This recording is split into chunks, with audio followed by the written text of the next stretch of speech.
हम क्या पढ़ रहे हैं आज? हमें बेसिस के बारे में पढ़ना है, ठीक है। एसिड्स के बारे में सारा हमने पढ़ लिया। अब हमें क्या स्टार्ट करना है? बेसिस स्टार्ट करना है, ठीक है। तो यहाँ पे बेस के बारे में लिखा हुआ है। सबसे पहले बेस के बारे में तुम क्या जानते हो?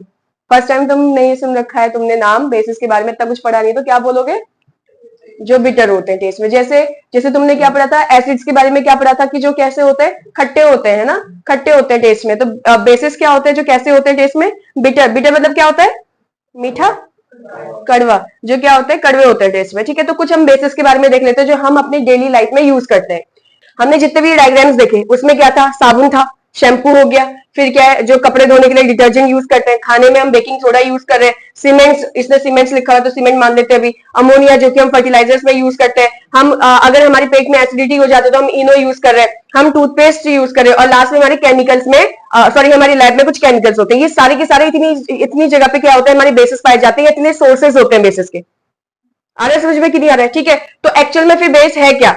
क्या होता है बेस? तो यहां से समझ लेते हैं बेस क्या होते हैं। ये वो केमिकल सब्सटेंसेस है जो हमको टेस्ट में कैसे लगेंगे?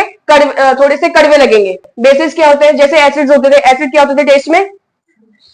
यानी कि खट्टे। वैसे यहाँ पे बेसिस क्या है? टेस्ट में कड़वे हैं, ठीक है। और उसके बाद क्या बोला है? रेड लिटमस को ब्लू में कन्वर्ट करता है। इससे पीछे वाले में क्या लिखा हुआ था? ब्लू को रेड में कन्वर्ट करता है। अभी ये तो हम बाद में सीखेंगे क्या रेड क्या ब्लू है, ठीक है। बट ऐसा कुछ बोला हुआ है इसने, बाद में हम इसका ट्रिक भी देख लेंगे कैसे याद रखना है। फिर से वही आ गया आरएनएस। पिछली बार भी आरएनएस ने क्या बोला था कि एसिड्स वो होते हैं जो H पॉजिटिव आयंस रिलीज करते हैं, लेकिन कब?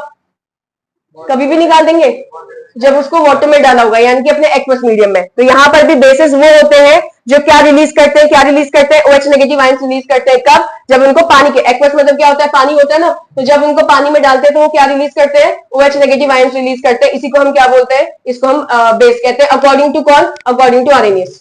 तुमको सारे बेसिस के डायग्राम दिखा दिए, ठीक है। बेसिस क्या होता है डेफिनेशन वाइज? जो हमको टेस्ट में कैसे लगते हैं? कड़वे लगते हैं। जो हमें टेस्ट में कैसे लगते हैं? कड़वे लगते हैं, ठीक है। लेकिन अब हम हर एक को तो टेस्ट करते नहीं जाएंगे, तो इसलिए आरएनएस आया। आरएनएस ने क्या कहा कि भैया पहले उस बेस को किस में डाल दो? पानी के अंदर डाल दो। अगर पानी के अंदर डालने के बाद उसकी बॉडी से OH नेगेटिव आयंस रिलीज होते हैं तो समझ जाओ कि वो क्या है? वो तुम्हारा बेस है, ठीक है। पता कैसे चलेगा कि फिर OH नेगेटिव आयन रिलीज हुए कि नहीं हुए? हमें तो एटम दिखते नहीं है, हमें तो मॉलिक्यूल दिखते नहीं है। तो फिर बोला कि यहाँ पे कुछ लिखा है ना लिटमस वाला, तो इससे हम चेक करेंगे, इससे हम चेक करेंगे कि क्या ये बेस है या नहीं है। ये तो अगर मान लो किसी के पास लिटमस नहीं है, फिर वो कैसे चेक करेगा बेस है कि नहीं है? ठीक है, वो बाद में सीखेंगे क्या है। मेरी बात समझे या नहीं समझे? अब लिटमस क्या होता है वो भी बाद में सीखेंगे। आओ यहाँ पर, यहाँ पे एग्जाम्पल क्या है? एग्जाम्पल क्या हो गया? NaOH, जिसके पीछे देखो OH चिपका हुआ है कि नहीं चिपका हुआ है। अब जैसे मैंने लिख दिया H2SO4, तो यहाँ पर भी O और H है या नहीं है? तो इसको हमने बेस क्यों नहीं कहा? इसको एसिड क्यों कह रखा है? क्योंकि तुम्हारा OH साथ में चिपका होना चाहिए। आ रही बात समझ में कि नहीं? साथ में तुम्हारा OH चिपका होना चाहिए, तभी मैं क्या बोलूंगी इसको कि ये बेस है, अदरवाइज वो बेस नहीं है। सारे एग्जांपल क्या हो गए? हमारे बेसिस के हो गए। अब हमारे बेसिस केमिकल प्रॉपर्टी शो करते हैं। जैसे हमारे एसिड्स क्या करते थे?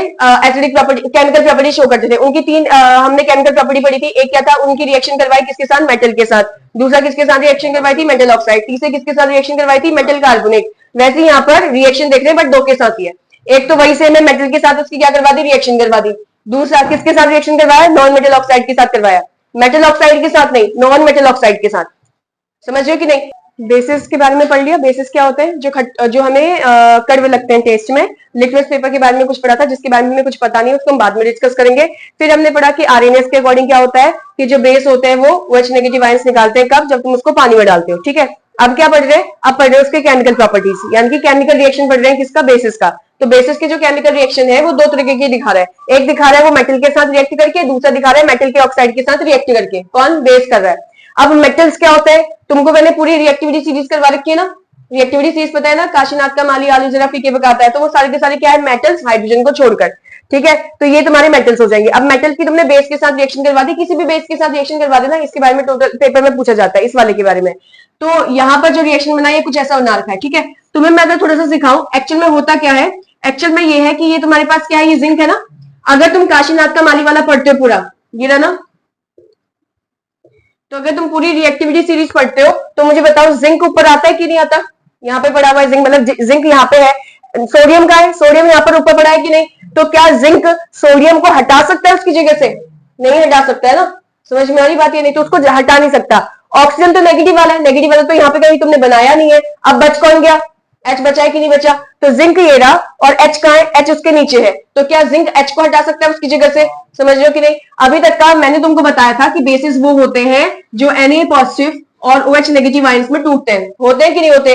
लेकिन एक चीज बताओ, क्या इस जिंक ने Na को हटाया उसकी जगह से? नहीं हटाया ना, वरना ये ZnOH बनना चाहिए था या ZnOH होल ट्वाइस बनना चाहिए था, कुछ तो बनता ऐसा, लेकिन ऐसा नहीं बना, कुछ और ही रिएक्शन दिखा रहा है। अब रिएक्शन क्या दिखा रहा है कि जिंक ने Na पॉजिटिव और OH नेगेटिव की जैसा इसको नहीं बनाया। अरे मेरी बात समझ पा रहे हो कि नहीं समझे? पहले ऊपर वाली लाइन में देख लेते हैं। मेटल की रिएक्शन जब बेस के साथ होती है, सॉल्ट और हाइड्रोजन गैस निकलता है, वो तो वही सेम है जैसे एसिड के साथ हुआ था। एसिड के साथ तो बहुत बढ़िया था कि एसिड में H पॉजिटिव अलग निकल जाएगा, उसका नेगेटिव पार्ट अलग हो जाएगा। यहां पर ऐसा नहीं हो रहा है, क्यों? क्योंकि तुम्हें दिख रहा है कि जिंक जो है वो नीचे यहां पर आता है और सोडियम जो है वो ऊपर आता है, तो जिंक जो है वो सोडियम को हटा नहीं सकता उसकी जगह से, है कि नहीं? तो ये तो रिएक्शन होगी नहीं, तो इसने क्या देखा? जिंक ने देखा भाई हाइड्रोजन भी पड़ा हुआ है, तो वो कह रहा है कि मैं हाइड्रोजन को हटा देता हूं। अब हाइड्रोजन को कैसे हटाएगा?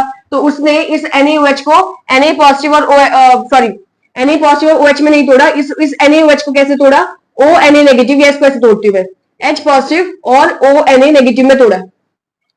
अब तुम कहोगे ऐसे कैसे हो गया? जब तुम बड़ी क्लास में सीखोगे ना तब समझ में आएगा ऐसे कैसे हो गया। जब ये बना तो ये कैसे बना ना, ये तो बना रखा है उसने, तो ये बना कैसे फिर? इसका मतलब रिएक्शन होना चाहिए था कि नॉट, इसमें लिखना चाहिए था तुम्हें कि नो रिएक्शन।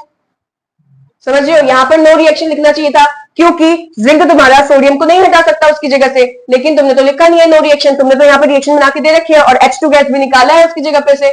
इसका मतलब यहाँ से H निकला होगा ना, इस जिंक ने H को हटा दिया ना उसकी जगह से। अब कैसे हटा दिया जबकि OH नेगेटिव तो साथ में थे?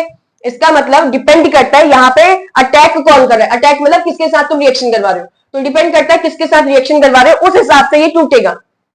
एक्चुअल में तो हमने क्या पढ़ा है? हमने पढ़ा है कि ये टूटेगा Na पॉजिटिव और OH नेगेटिव के अंदर, हमने तो ऐसा पढ़ा हुआ है ना? बट यहां पर फिर ये बना कैसे? आ रही बात समझ में? फिर ये कैसे बन गया अगर ये टूट गया तो? ठीक है, तो मैंने क्या करा, मैंने ये H पॉजिटिव, इस जिंक ने H पॉजिटिव को रिलीज कर दिया, उसकी जगह से हटा दिया, और किसके साथ बॉन्ड बना दिया? O नेगेटिव के साथ बॉन्ड बना दिया। तो जिंक की रिएक्शन किसके साथ हो गई? O एंड A नेगेटिव के साथ रिएक्शन हो गई। जिंक के पास कितना चार्ज होता है? +2 का। ONa के पास कितना चार्ज होता है? -1 का। यहां से पता चला, समझ रहे हो? क्रॉस मल्टीप्लाई करोगे तो क्या जिंक और इसके ऊपर पूरा होल ट्वाइस लग जाएगा? लग जाएगा कि नहीं? अगर मैं इसको अलग अलग करूं, क्या ऑक्सीजन 2 है? क्या सोडियम भी 2 है? तो यहां पर आ गया Na2ZnO2। मैंने तुमसे क्या बोला? बेसिस वो होते हैं जो क्या करते हैं? अपने आप को तोड़ देते हैं जब उनको पानी के अंदर मिलाया जाता है, और किसमें तोड़ते हैं? OH नेगेटिव आयंस में तोड़ देते हैं, मतलब अपनी बॉडी का OH नेगेटिव आयंस बाहर निकाल देते हैं। समझ रहे हो? तो इस वाले क्वेश्चन में भी क्या होना चाहिए था? Na पॉजिटिव और OH नेगेटिव आयंस बनना चाहिए था, लेकिन अगर OH नेगेटिव आयन बन रहा है तो Na वाले को ये जिंक कैसे डिस्प्लेस कर सकता है? क्योंकि जिंक नीचे आता है, Na ऊपर आता है, तो जिंक ऊपर वाले को तो डिस्प्लेस कर नहीं सकता अपनी जगह से। मेरी बात समझ में आ रही होगी, है ना? अगर ऐसा होता तो यहाँ वाली साइड ऐसा कुछ तो लिखा नहीं होता जो इसने यहाँ पे लिखा हुआ है, तो यहाँ पर तो ये बनना चाहिए था ना, ZnOH होल ट्वाइस, ये बनना चाहिए था इधर, लेकिन ये तो बना नहीं है। इसका मतलब ये चीज होती नहीं है। अब मैं इसको समझाऊं कैसे फिर? तो मैं तुम्हें क्या पढ़ा रही हूँ? मैं तुम्हें बोल रही हूँ कि ये ZnOH होल ट्वाइस वाला बन नहीं रहा, तो अब बन क्या रहा है? बन ये रहा है Na2O2 वाला।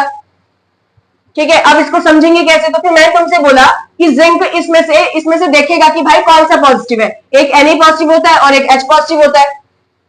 ठीक है, अब Na जो है वो ऊपर आता है और जो H है वो नीचे आता है, और जिंक जो है, जिंक के ऊपर Na है और जिंक के नीचे क्या है? H है। तो जिंक किसको हटा सकता है? H को हटा सकता है। तब जब जिंक ने H को हटा दिया है, तो जिंक ने H को हटा दिया है, तो क्या बचा? ONa बचा, हाँ है ना? और H पॉजिटिव के फॉर्म में रिलीज होता है कि नहीं होता? तुम्हें पता है ना, H तो H पॉजिटिव होता है, तो अब जो बचा होगा वो नेगेटिव वाला पार्ट होगा। नहीं भी समझ में आ रहा है कि ये नेगेटिव कैसे है? तो ऐसे समझो, ऑक्सीजन के ऊपर कितना चार्ज होता है? 2 नेगेटिव का चार्ज होता है। Na के ऊपर कितना चार्ज होता है? प्लस का चार्ज होता है। दोनों जब चिपक जाएंगे तो क्या सिर्फ एक नेगेटिव चार्ज बचेगा? टोटल चार्ज आ रहा है कुछ समझ में कि नहीं आया?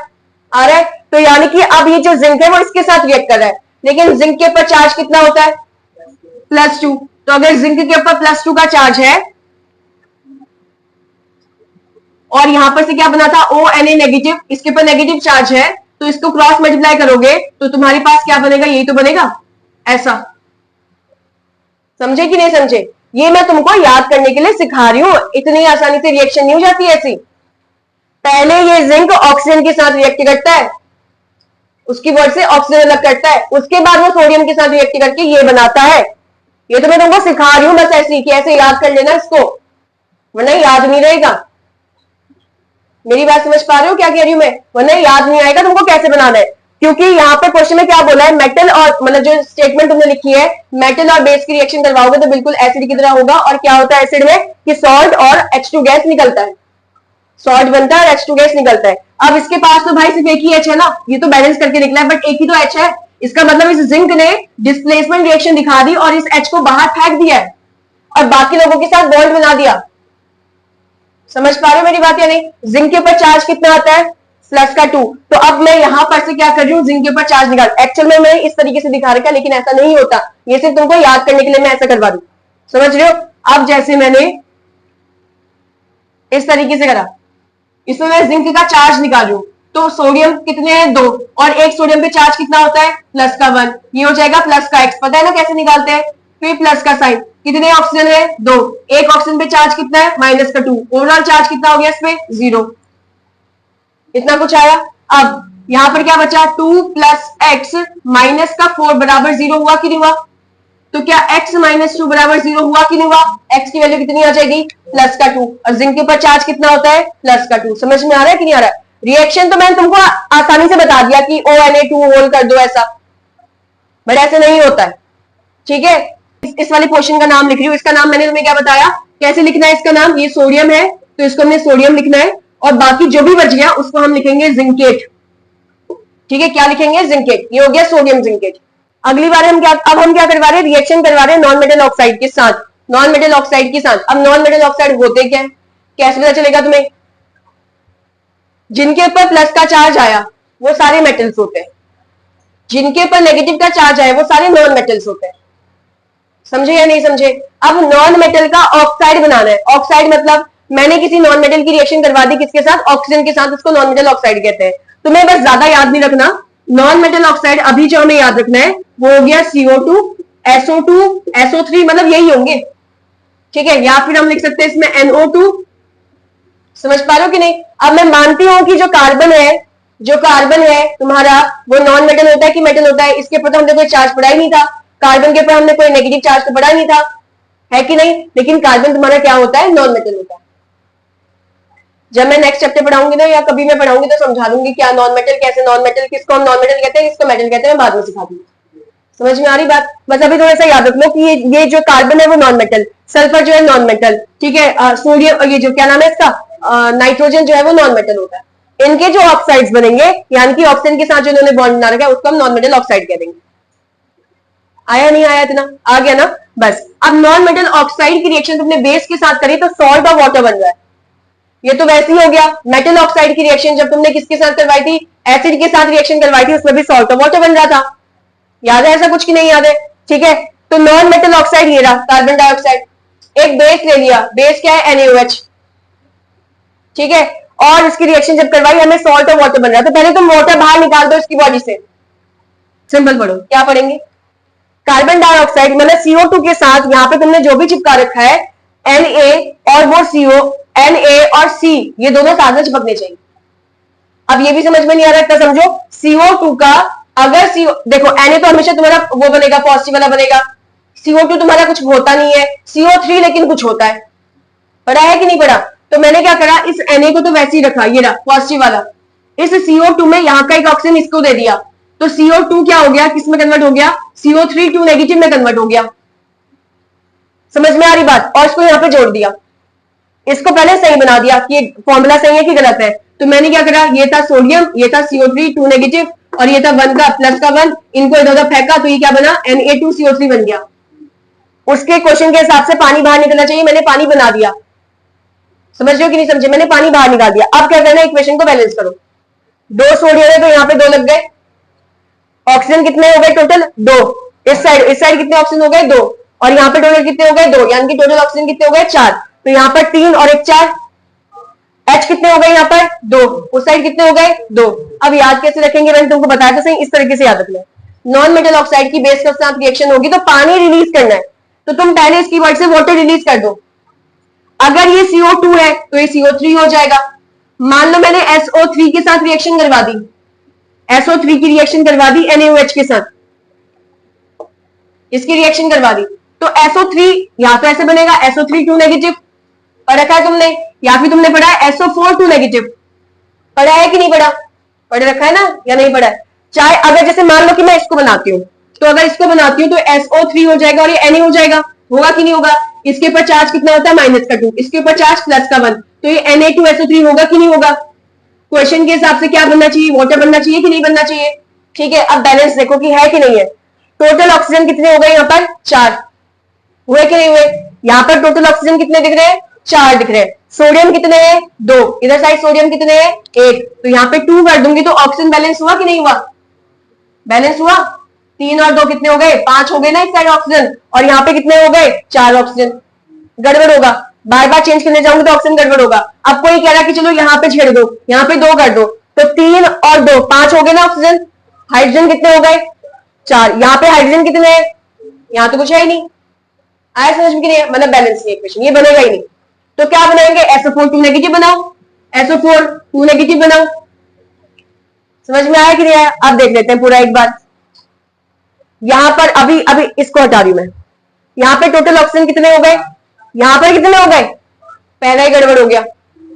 सोडियम को देखो, सोडियम कितने 2, तो इसके आगे 2 लगा दिया। अब ऑक्सीजन को चेक करो, टोटल ऑक्सीजन कितने हो गए 5, इस साइड ऑक्सीजन टोटल कितने हो गए 5, बैलेंस हो गया। सोडियम दोनों साइड बैलेंस हो गया, हाइड्रोजन दोनों साइड बैलेंस है कि नहीं है, नहीं है। 2 हाइड्रोजन ये रहे और 2 ये रहे, हो गया बैलेंस। मतलब ये ऐसे बनेगा, आ रहा है या नहीं आया।